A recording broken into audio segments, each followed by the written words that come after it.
Okay, some announcements.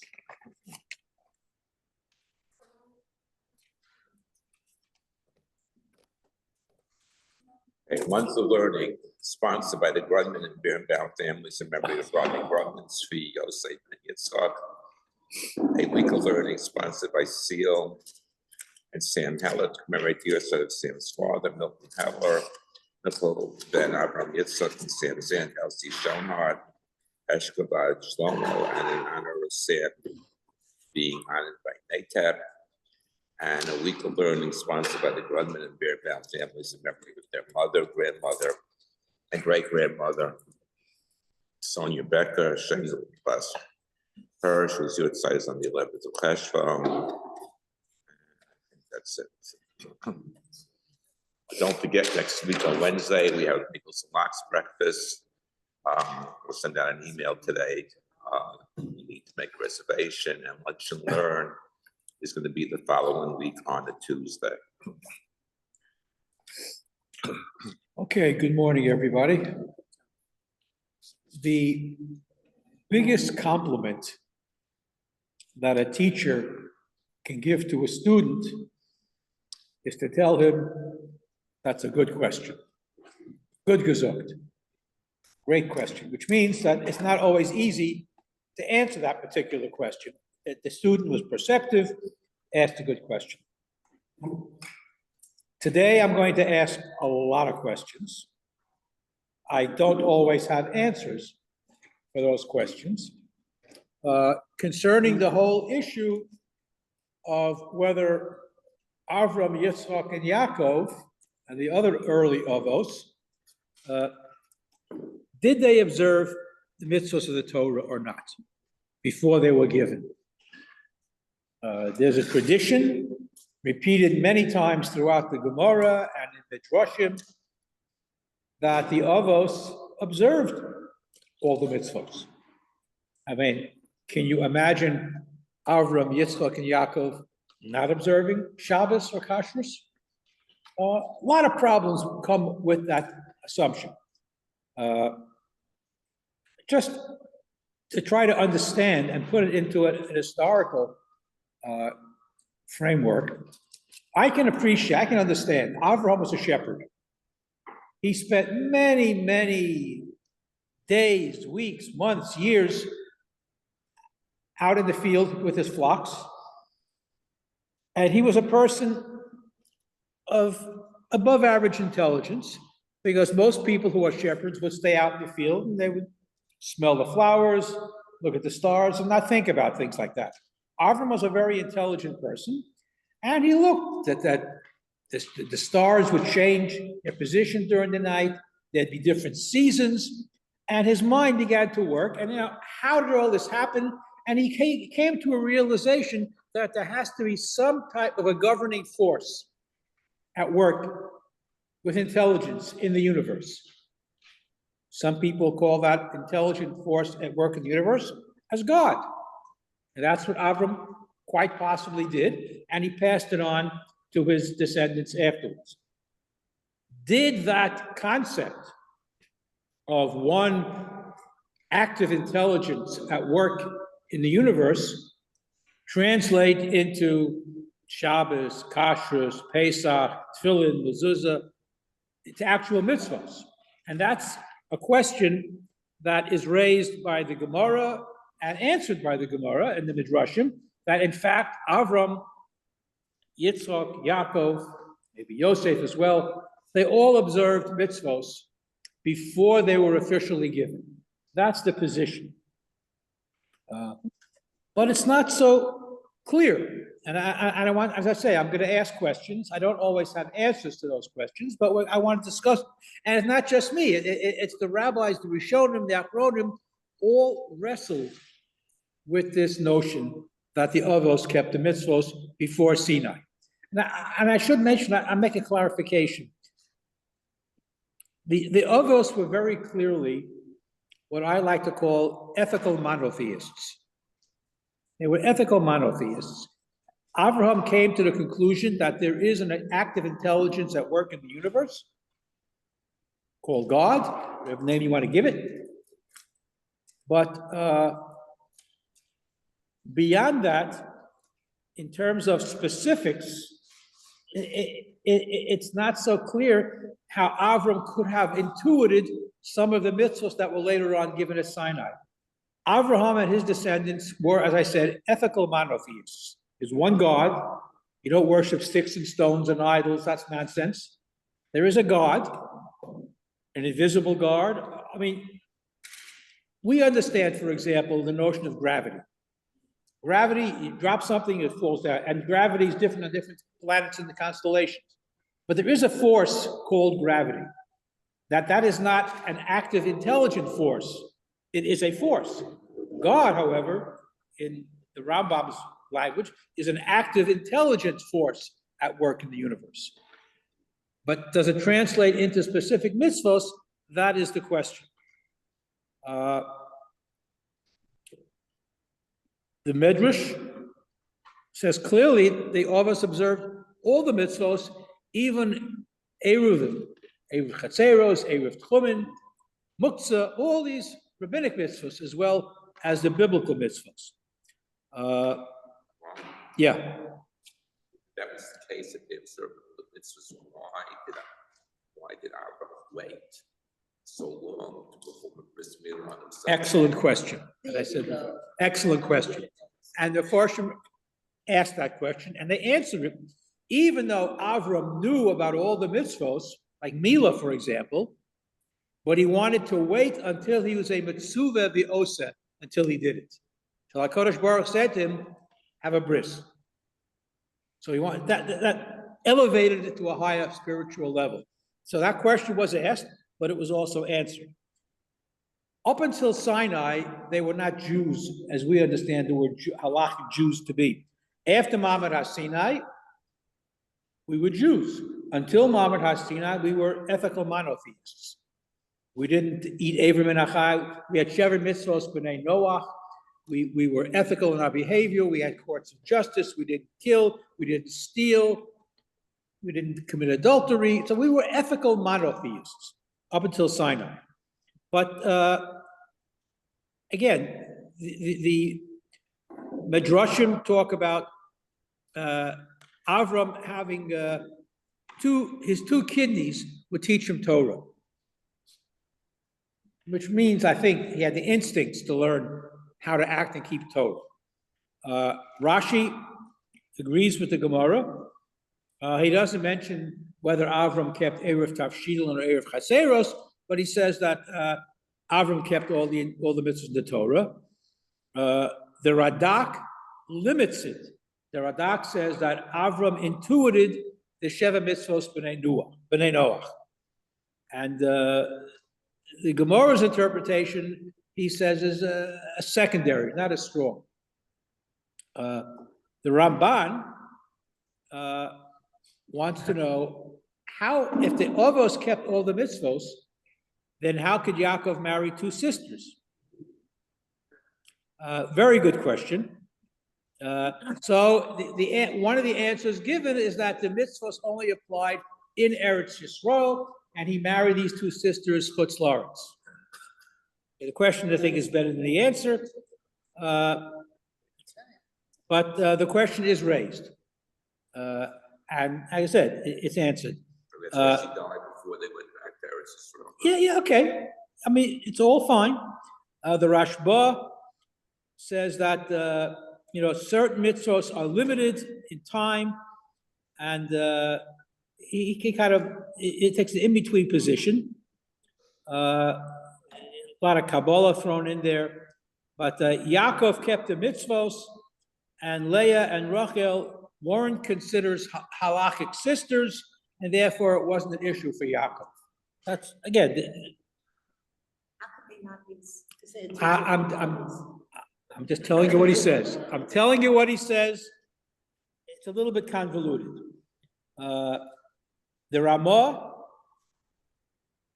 says that only Avraham kept all the mitzvos, not his descendants, because how can you explain Yaakov marrying two sisters? So he also had a problem with that. There are other interpretations. I don't want to go into all of the details there. Interesting question that many raised before, which is raised by the Mizrahi. Why did Avraham wait to perform the Milah? And the answer again is he could be a mitzvah b'osim. But another question that's raised is, what about Moshe Rabbeinu?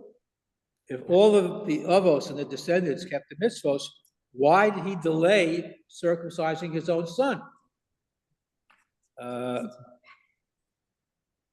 It's an interesting question, and that's why Tzipporah had to rise to the occasion. And based on that, even though you don't see it too often, women can perform Milah. I once went to a bris. There was I guess you called her a mohelet. She did a very fine job. But based on Tzipporah, women can also be shochtim, but that you don't see too often. I've never heard of a female shochet, but a woman can. Hakol shochtim, the first Mishnah Chulin, theoretically they can. But why did Moshe delay the bris on his own son? Maybe it's sakana. I mean, you can get the question is better than the answers. But the question was being raised. Yosef, this is interesting to see how the rabbis wrestled to try to find an answer. Because if you have I was told, well, I forget who said this, not every medrash has to be taken literally, but every medrash should be taken seriously. Very important nafkamina. Not every medrash has to be taken literally, but it should be taken seriously. So you have the medrash saying that all the avos kept all the Torah. So when Yosef, as a parsha Vayesha, Vayove dibasam hara el avihem. So he spoke lashon hara about his brothers to their father. What was one of the things he said? They were eating Avrim and Achai. One of the mitzvahs b'nei Noach. So how could they have done that if the descendants were all observing mitzvos? So one of the Mefarshim, a very creative answer, he says that if the animal, I imagine most of you have not experienced this, but when you shecht an animal, big animal, it convulses for a while after the shechita. So are you allowed to eat the meat from this animal while it's still convulsing? All right, okay. Yeah. Raw meat, steak tartare is raw meat. It's a delicacy. Okay, whatever. I'm not. The ick factor is very real because we are living in time that we're living in. But in ancient times, the question for you're allowed halachically once the shechita has already taken place, even though the animal is still convulsing, technically it's permissible to eat that meat. And it's not considered Avrim and Achai anymore. And since it's a heter, obviously, of shechita, so the brothers were lumdim, and that's what Yosef reported to his father. But nevertheless, they wrestled with how do you deal with some of these inconsistencies? The Rambam says that obviously all people had to observe, civilized people had to observe the Sheva Mitzvos B'nai Noach. Avram, Yitzchak, and Yaakov added extra things on. Tefillah, Shabbos, Mincha, Mariv, perhaps. And until Moshe Rabbeinu brought down the Torah from Har Sinai, it was limited to Sheva Mitzvos B'nai Noach until Ma'amad Har Sinai. Again, there are certain mitzvahs that were mentioned earlier in the Torah. Our observance of Torah is based primarily not on Avram, Yitzchak, and Yaakov, but on what Moshe brought down from Har Sinai. There's a machlokas among the commentaries. Was the Torah intuited by the Avos earlier on, or was there a gradual process? And The bottom line is tzarich iyun. We have to investigate it more because we really don't know. There's no clear-cut answer. It's a process, no question about it. And Torah is still evolving. Some of the more modern commentaries, Tzvi Chayes, for example, our davening, Shachris Mincha Maariv. What is that based on? The tripartite division of davening. Huh? Okay, so you're saying it's based on the korbanos, korban shel shachar, korban shel bein harabayim, and the burning of the imurim and the chalav midnight. Fine, that's one view in the Gemara. There's another view, which goes even earlier than that, and says Avram was masakein shacharis, Yitzchak was masakein mincha, and Yaakov was masakein maariv. Even though historically those things are not necessarily correct, we have two different value systems at work here. Rav Soloveitchik, who was a big Rambam fan, tries to be rational in his understanding. He says, the avos observing all mitzvahs, such as Pesach, for example, it's a mitzvah, would seem to be anachronistic. Pesach hadn't happened yet. How can Avram observe Pesach? And the Medrash clearly says that he did. So he says, we sometimes, so the Rav gives an interesting answer. He says, we try to give reasons for mitzvos as a function of an event. And the reality is, the truth is just the opposite of that. The event is a function of the mitzvah.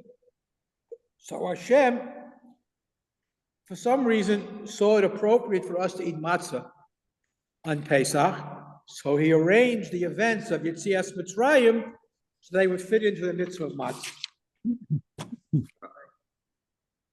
I remember learning this like years and years ago. Yeah. The answer that he gave to this was that when Hashem looked at the calendar, he took certain days that he wanted to make holy, right? And he picked those days, and then he made the events happen. That's what Rav Soloveitchik is saying. That's exactly what the Rav is saying. He also goes further in a different essay, and he says that there are two brisim, two covenants between God and Jewish people. There's bris avos, bris ben Absarim, for example, and the bris Sinai, Mamad HaSinai. Bris avos is the promise to Avram about the future of the Jewish people. And Bris Sinai is the acceptance of mitzvos by Klal Yisrael. So when the Avos kept the mitzvos, it was part of the Bris Avos deal that Avram and Hashem reached, to the agreement. And that's Bris Avos. And that only applied in Eretz Yisrael. And that's why the Avos didn't necessarily observe mitzvos in Chutz La'aretz. That's the Rav's explanation. And that still holds true today. Observance of mitzvos in Chutz La'aretz is based on Bris Sinai. So our observance of mitzvos is based on Sinai, not Bris Avos. And if you live in Eretz Yisrael, you get the benefit of both. There's a lot more on this. There are some that say, if you look at Sefer Bereshis, some people call it a Shulchan Aruch for ethical behavior and mitzvos. We can do it that way. The mitzvos before Matan Torah were not necessarily given as commandments, but we can learn from them as well. There are many midrashim, many attempts to try to justify what the Gemara says. If the Gemara says it, you have to give some weight to the Gemara. And that's tremendous deference to this particular concept of the Avos observing mitzvos, yet, Afal Pikein, V'lamrot HaKol, nevertheless, many Rishonim wrestled with it and struggled with it because historically it's very difficult to defend. Yes, Nathan. As you've told us many times, Elu v'Elu. Okay, but so how do you have both at the same time? Also a good question. I'm gonna raise the last question, which is something that's been bothering me for a very, very long time, and I have not found an answer, and I wish somebody could come up with the answer. All the sources about the avos keeping the mitzvos are midrashic. And as I said before, many times, midrashim should be taken seriously, not literally. That being said, it's a medrash. What is the Mishnah? The Mishnah is a statement of halacha. That's what Mishnayos do. State the halacha, and the Gemara debates how it originated and so forth and so on. I have yet to find anybody. Now again, I don't know all of Shas by heart. And I've looked and I have searched. I have not found anybody on this particular discussion to quote the very last Mishnah in Maseches Kedushin. Again, a Mishnah is a statement of halacha. And in that Mishnah, not a Gemara, not a Medrash, not an Agadata, in the Mishnah it says, I'm quoting directly, Avram Avinu came es kol haTorah kula ad shelo nitna. It's a statement of halacha in the Mishnah that Avram observed the entire Torah prior to Mount Sinai.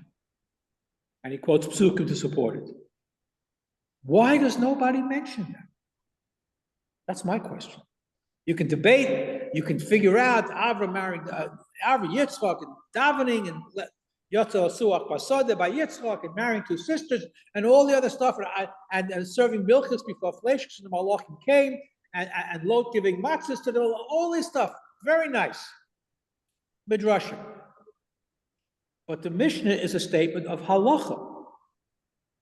So if the halacha is to believe that Avram Kiyem is kol Torah kula ad shelo nitna, why doesn't anybody quote that Mishnah?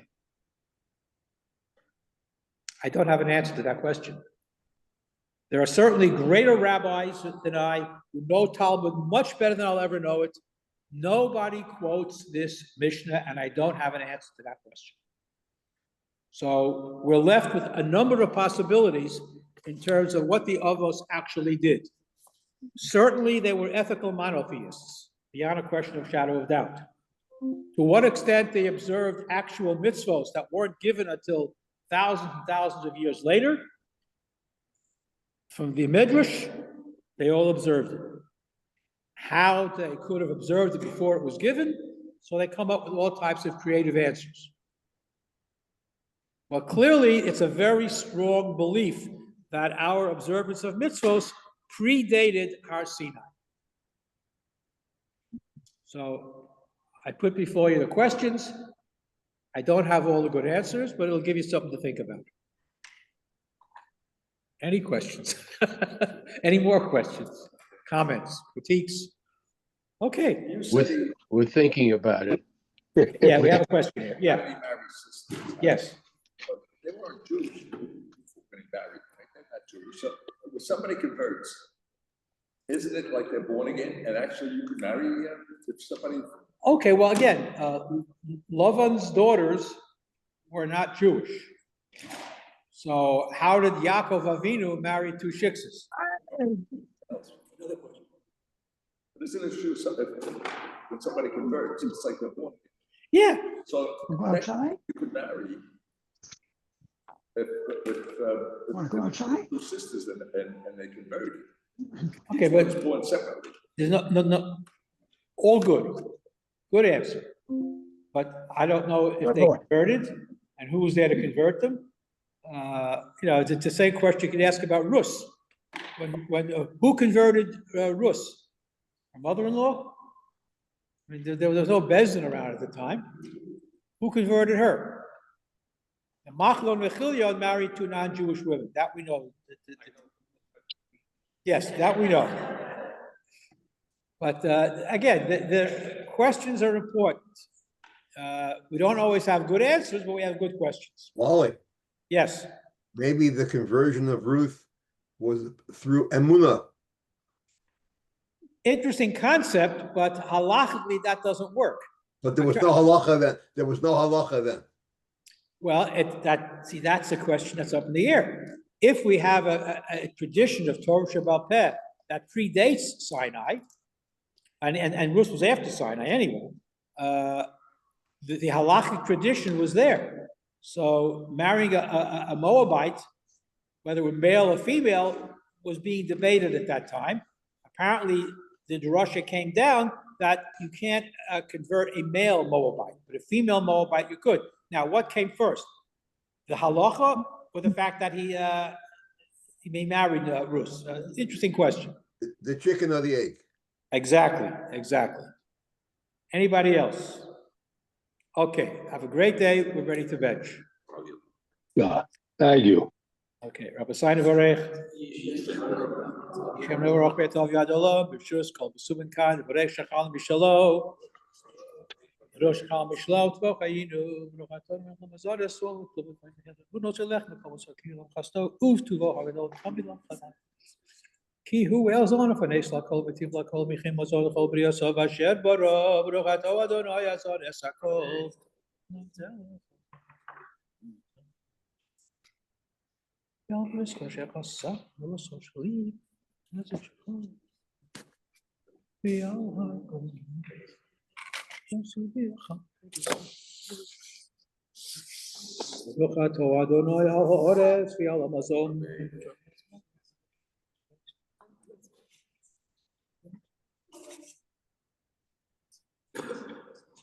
Uvnei Yerushalayim Ira Kodesh Meira V'Yameinu Baruch Ato Adonai B'nei Baracham B'Av Yerushalayim Amen.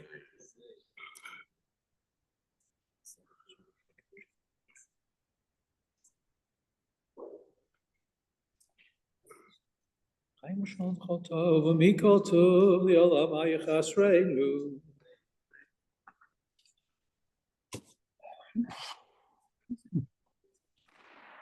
So I read something very interesting. If you look at Bereshis and Noah, before Parshas, and so it's less than 4% Torah. That's 12 over 54, right? If you look at it in terms of a timeline, look at Bereshis and Noah. It covers over 80% of the whole Torah. In terms of time. Which presents a whole other question, and it's beyond the scope of our discussions here. How was time calculated in the early biblical period? I mean, people living 900 years, I mean, it's physically impossible, as when we understand human anatomy, physiology today. So was a year an actual year, or was a year perhaps a season? Time is a... Well, if that's the case, it's a season, then the world is very, very years. Right now, it's under 6,000 years. If you're saying it's a season and it was considered to be a year, then the year... When you go back to Bereshis, a yom does not mean 24 hours. It can't. Why can't a yom be 24 hours? But the sun wasn't created until the fourth day. So it can't be a 24-hour day. A day could have been millions of years, eons.